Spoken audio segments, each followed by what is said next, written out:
আমাদের দেশে এই মুহূর্তে কয়েক মিলিয়ন মানুষ ডায়াবেটিকে ভুগছেন, কিন্তু অনেকেই জানে না কিভাবে এই সমস্যাকে প্রাকৃতিকভাবে নিয়ন্ত্রণ করা যায়। আজ আমি এই ভিডিওটিতে আপনাদেরকে বলবো কিভাবে সম্পূর্ণ কার্যকরীভাবে এই ডায়াবেটিককে নিয়ন্ত্রণ করা যায়, সম্পূর্ণ ন্যাচারাল মেডিসিনের মাধ্যমে কিভাবে আপনি ডায়াবেটিক থেকে নিয়ন্ত্রণে আনতে পারবেন এবং মাত্র এটাকে কয়েকশো টাকার খরচ করলেই আপনি আপনার পুরো বছরের ডায়াবেটিকের যে ওষুধটা আছে এটা কিন্তু সংগ্রহ করতে পারবেন। তো হ্যালো এভরিওয়ান, আসসালামু আলাইকুম, আমি ডাক্তার বিল্লাল আহমেদ। তো চলুন শুরু করা যাক। বন্ধুরা, ডায়াবেটিক হলো এমন একটি অসুখ যেখানে শরীর ঠিকঠাক মতো ইনসুলিন ব্যবহার করতে পারে না। ইনসুলিন হলো আমাদের শরীরের এমন একটি হরমোন যা রক্ত থেকে চিনিকে কোষে নিয়ে যায়, যেখানে সেটি শক্তিতে পরিণত হয়। যখন ইনসুলিন সঠিকভাবে কাজ করতে পারে না, তখন রক্তে চিনির পরিমাণ বেড়ে যায়, যা শরীরে নানা সমস্যার সৃষ্টি করে। অনেক সময় আমরা ভাবি এটা শুধু তখনই হয় যখন আমরা বেশি পরিমাণে মিষ্টি খাই। অনেকে মনে করে যে আমি মিষ্টি খাবো তারপরে হয়তো আমার ডায়াবেটিক বাড়বে, কিন্তু আসলে ডায়াবেটিকের পিছনে অনেক কারণ থাকতে পারে। বংশগত প্রবণতা, বেশি ওজন, ব্যায়ামের অভাব, এই সকল কারণগুলোর কারণে এটা কিন্তু ডায়াবেটিক হতে পারে।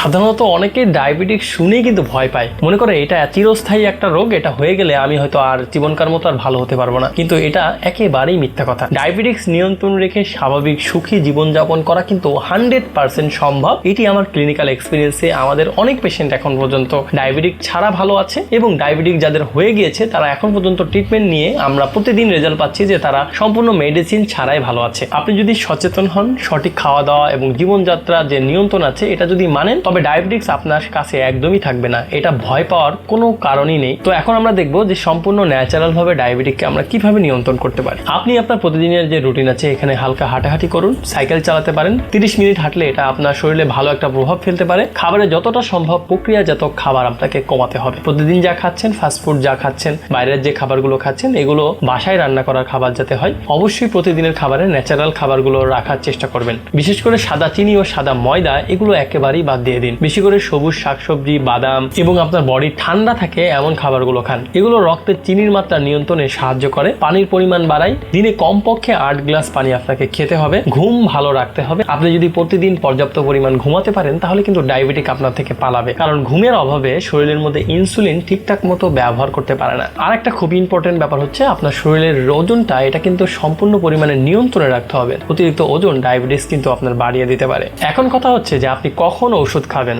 আপনার ডায়াবেটিক যদি অতিরিক্ত নিয়ন্ত্রণের বাইরে চলে যায়, আপনি সেই ক্ষেত্রে সাময়িকভাবে ইমার্জেন্সি কমানোর জন্য আপনি ওষুধ খেতে পারেন, সেটাও আবার ডাক্তারের পরামর্শ অনুযায়ী খেতে হবে। কিন্তু এখানে আমি আপনার জানার সুবিধার্থে কিছু ওষুধের নাম বলে রাখি, যেগুলো আমরা বেসিক্যালি আমরা মানুষ ভেদে ভিন্ন ভিন্ন মেডিসিন ভিন্ন ভিন্ন রোগের ক্ষেত্রে দিয়ে থাকি। তারপরও কিছু ওষুধ যেগুলো সবার ক্ষেত্রেই কাজ করে, যেমন বায়োকেমিকের মধ্যে ন্যাট্রাম ফস নামে এই ওষুধটা ডায়াবেটিকের জন্য খুব ভালো কাজ করে। আপনার মাদার টিংচারের মধ্যে সিজিজিয়াম জ্যাম, এই ওষুধটা কিন্তু ভালো কাজ করতে পারে। আরেকটা ওষুধ আছে যেটা হচ্ছে আমি আমার ক্লিনিক্যাল এক্সপিরিয়েন্সে খুব ভালো রেজাল্ট পেয়েছি, সেটা হচ্ছে ইউরেনিয়াম নাইট্রিকাম। এই ইউরেনিয়াম নাইট্রিকাম মেডিসিনটা কিন্তু আপনারা ব্যবহার করতে পারেন 3x পোটেন্সিতে। তাহলে কিন্তু ব্যবহার করলে আপনার যে ডায়াবেটিকের প্রবলেমটা আছে এটা কিন্তু খুব দ্রুত রিকভারি করতে পারবেন, সম্পূর্ণ ন্যাচারাল ভাবে, কেমিক্যাল মুক্ত ছাড়া। তবে অনেক ক্ষেত্রে জীবনধারা পরিবর্তন করে কয়েক মাসের মধ্যেই রক্তের সুগারের মাত্রা নিয়ন্ত্রণ করা যায় ওষুধ ছাড়াও। কিন্তু কোনো সময় রক্তের চিনির মাত্রা অনেক বেশি হলে ডাক্তারের পরামর্শ আপনাকে অবশ্যই নিতে হবে। কিন্তু আপনার বডির মধ্যে যদি এইসব লক্ষণগুলো দেখতে পারেন, সেই ক্ষেত্রে কিন্তু অবশ্যই আপনি ডাক্তারের কাছে যাবেন। যেমন অতিরিক্ত পিপাসা পাওয়া, বারবার প্রস্রাব হওয়া, তারপরে আপনি চোখে যদি ঝাপসা দেখতে পারেন, সেই ক্ষেত্রে কিন্তু আপনার ডাক্তারের শরণাপন্ন আপনাকে হতে হবে। আপনার বডির মধ্যে যদি কোনো ক্ষত হয়, সেই ক্ষতটা যদি দ্রুত শুকাতে না চায়, সেই ক্ষেত্রে কিন্তু ডাক্তারের শরণাপন্ন আপনাকে হতে হবে। বন্ধুরা, ডায়াবেটিক নিয়ে চিন্তিত হওয়ার কিছু নেই। সচেতন, সঠিক জীবনযাপন এবং সামান্য পরিশ্রম,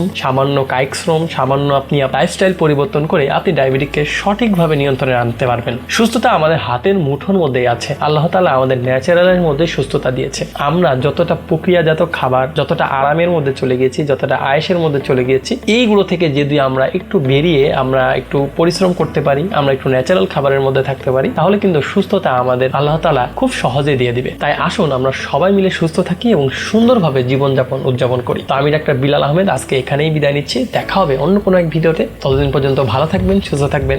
আল্লাহ হাফেজ। আসসালামু আলাইকুম ওয়া রাহমাতুল্লাহি ওয়া বারাকাতুহু।